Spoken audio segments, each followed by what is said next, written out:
Welcome to the Denver Rio Grande Western Durlin Branch, modeled in On3. I'm Dave Adams and the, creator of this empire here.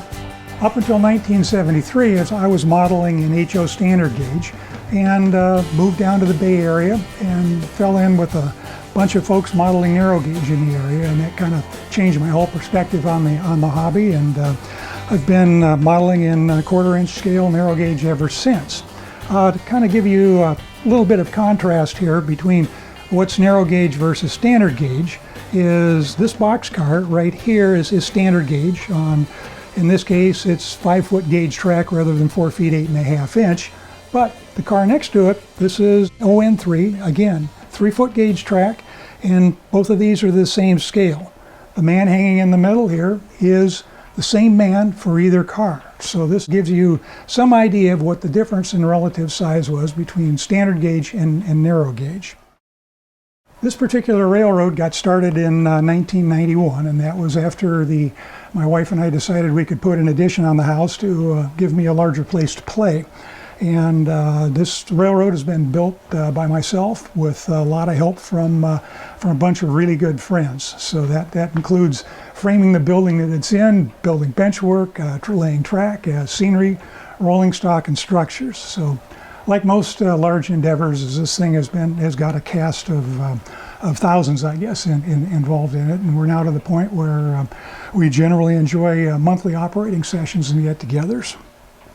The railroad itself has rolling stock and locomotives and structures based on the prototype. There are several scenes that I've modeled off of the prototype from the Rio Grande 4th Division, and other scenes are basically fiction. And the fictional scenes were to get in the type of operation that I thought I wanted to see on this railroad. And so we'll be talking about those later on as we go through a run.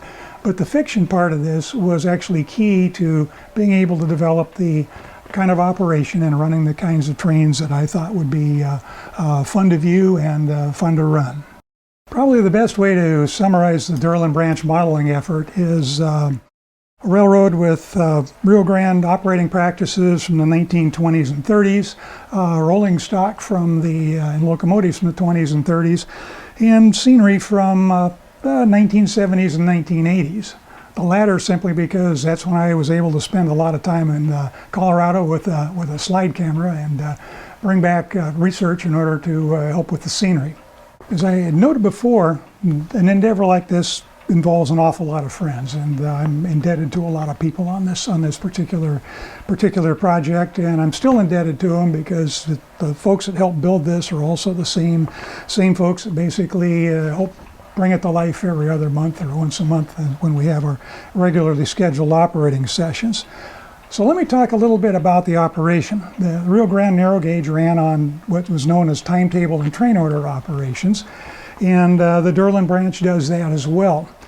For that there's obviously a railroad rule book that's involved on that, and the other thing that you've got to have for that is an employee's timetable. In the case of the Durlin Branch, we've taken the prototype practices and put those together, and this is the Durlin Branch timetable number 4, and it basically covers the basic necessities, including the schedule that's on the inside and special timetable rules.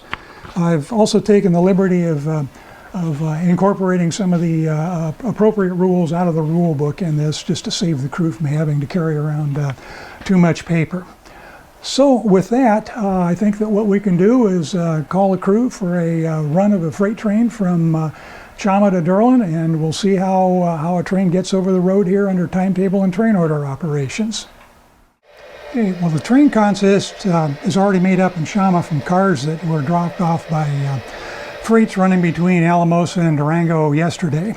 So at this point, what we've got to do is get our road engine number 320 and our helper engine number 207 serviced and tied onto the train. The first thing that we need to do is go in and talk to the operator in the Chama depot and get our orders. This train will be running as an extra, meaning it is not in the scheduled timetable, so therefore it needs specific authorization to occupy the main line between Chama and Derlin. So we go into the office, and what we do is pick up the orders and we've got a clearance card on top. The clearance card says the operator and the station and the dispatcher have agreed that the order is written, and they've agreed on how many orders our train is going to get. And the other thing attached is this train order. And this train order basically authorizes this train to occupy the main line between Chama and Derlin. It also basically sets up a meet with another extra that is working against us at Cresco, and it basically drops the helper engine up on top of the hill at Caramba. So let's go ahead and get this train on the road here.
At this point, we've got our power tied onto the train. We basically have pumped up the air, and we think we're ready to go. First, the crew has got to take a look at the timetable and find out what's working against them the other way. Basically, are they going to get out of the line and get into a head-on with a regularly scheduled train?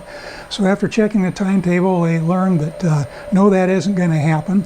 The train that's working against them is number 123 from Durlin, but they should be able to make Caramba before and get into a siding there to meet it. The other thing they know is that train order they picked up said they had to meet with extra 456 west at Cresco. So they're going to be able to make that meet. The last thing they need to do is check the train register at Chama to make sure that there aren't any overdue trains. And so a check of the register basically shows that all trains that were due in prior to their departure have already arrived. So at this point, they're clear and we can start heading out of town.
As both engines have small tanks and considerable water was used working up the 7 miles uphill to Cresco, both will need to fill their tenders at the Cresco tank before continuing on to Caramba.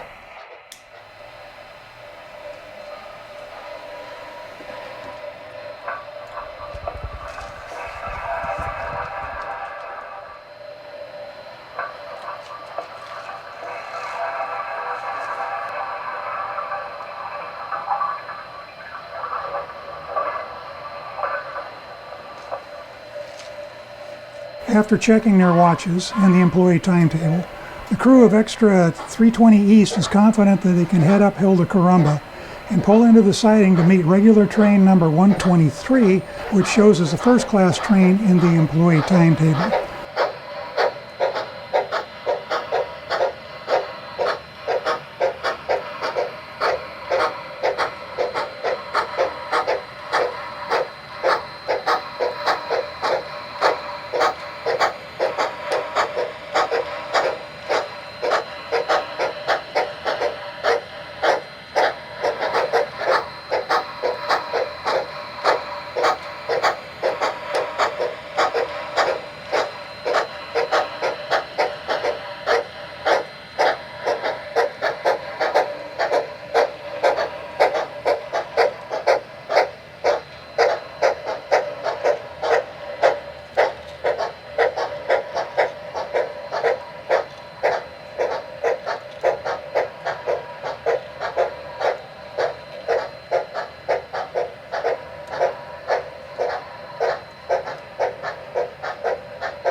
As Extra 320 East enters the siding at Caramba and the fireman gets a better view of the train order signal, he calls to the engineer that they have a red board, meaning they will likely get more orders governing their run to Derlin.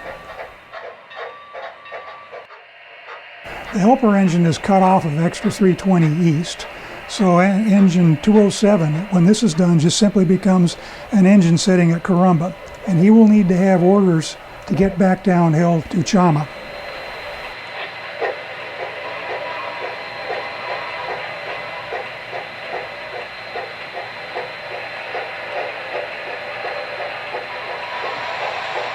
So the crew of Extra 320 East picks up a new clearance card with an additional order from the operator in the Caramba station. They take water from the spout at Caramba and wait for the meet with number 124. Meanwhile, the crew of engine 207 gets to wait patiently for the dispatcher to get new orders to the Caramba operator that will authorize number 207 to run extra from Caramba to Chama. Number 123 whistles that it is arriving at Caramba and stops to take water at the standpipe before proceeding to the depot. The operator drops the westward train order board to show clear for number 123 so that the train may proceed on its schedule, as the operator has no orders from the dispatcher that would alter the run from Caramba to Chama.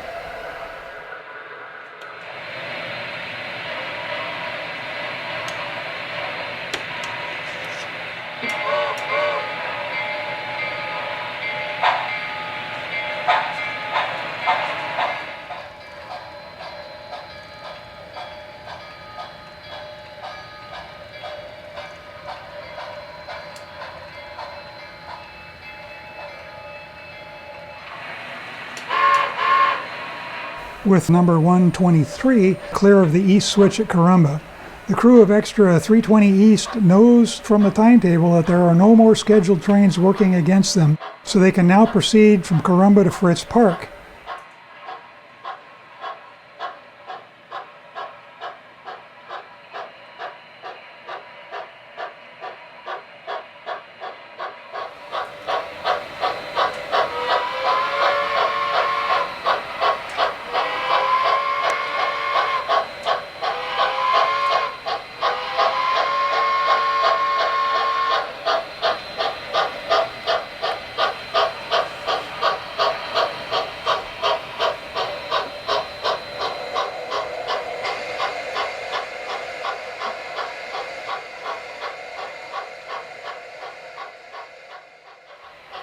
The order that they picked up at Caramba says they are to meet Extra RGS 42 West at Fritz Park, and that Extra RGS 42 West is to take the siding for this meet.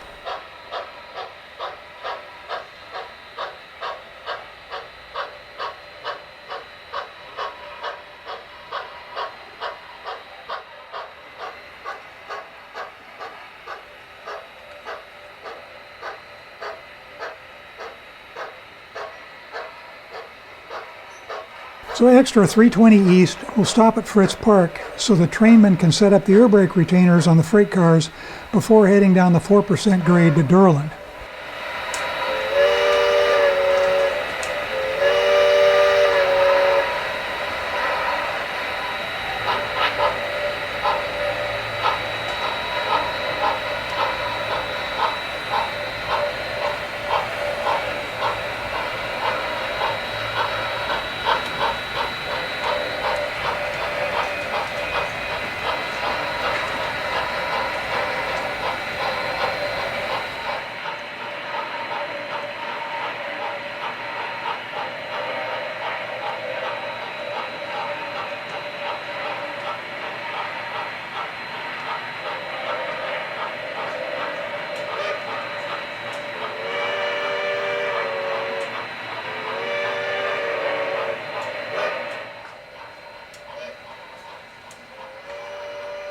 Today there are no cars to be switched by Extra 320 East at Fritz Park, so Extra 320 East can whistle off for Durlin once the brake test is completed.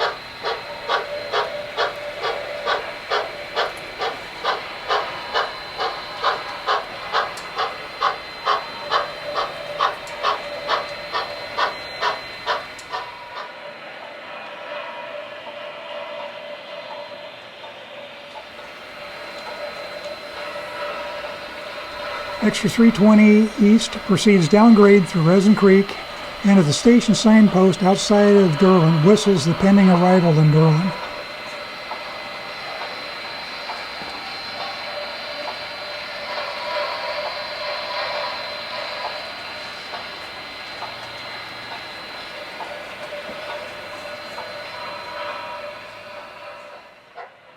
Extra 320 East then pulls into the siding at Durlin, which completes the run.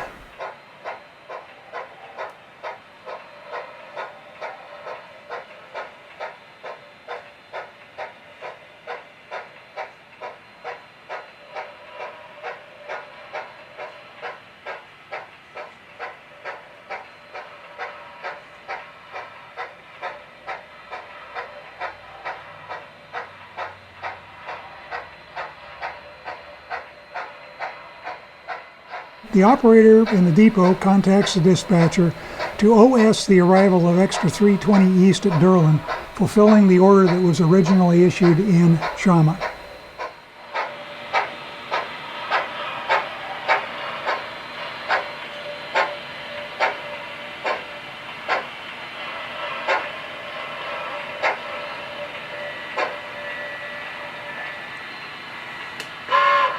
So at this point, the crew will go to beans and the conductor will check with the Durlin agent operator for which cars in Durlin are to be taken on the return trip back to Chama and the plan for the switching moves in Durlin to get the work done. So at this point, I'm going to talk a little bit about Flint, which is the other end of the branch that really wasn't featured in this video here. So Flint ties into the railroad at Caramba through one leg of the Y, which is situated between Caramba and Flint. Helper engines that boost trains up the hill from Chama to Caramba are turned on this Y before their trip back to Chama. Engines on trains to Flint are also turned on this same Y before the train departs Flint back to Chama. Coal is the primary commodity shipped out of Flint. It's loaded by the Handley Rock Coal Company plant, which is based on the Colorado Fuel and Iron coal breaker that was at Florista, Colorado, and served by the D&RGW narrow gauge. Lumber and untreated ties are also shipped out of Flint by the Jensen Lumber Company, which has trackage rights in Flint during the nighttime to drop off cars for the Rio Grande to pick up, or pick up cars left by the Rio Grande for the lumber operation. Rail service to Flint is provided by a regular second-class train as shown in the employee timetable. This train includes freight and passenger accommodations between Chama and Flint. On occasion, an extra train will be run to Flint with primarily stock cars or empty gondola cars as needed to meet the needs of high country ranchers or the Handley Rock Coal Company. This operating pattern for Flint is modeled after that which the D&RGW provided between Gunnison and Crested Butte in earlier times. Navajo is one of the prototype scenes on this railroad that really wasn't featured in the run from Chama to Derlin. It was a named place on the Rio Grande that had a siding, a water tank, a pump house to get water out of the river to the water tank, a section house, coal shed, tool and hand car house, and a bridge across the Navajo River. The bridge into Navajo is a scene that I think looks pretty railroady and is compact enough to be modeled in a compressed form without losing its character. So Navajo on the Durlin Branch is located between Chama and Durango as it was on the prototype. On the Durlin Branch, Navajo siding is generally used to store stock cars that aren't in current use on a train. On the occasion when the siding is empty of cars, it makes the dispatcher's life easier as trains between Chama and Durango then can meet at Navajo.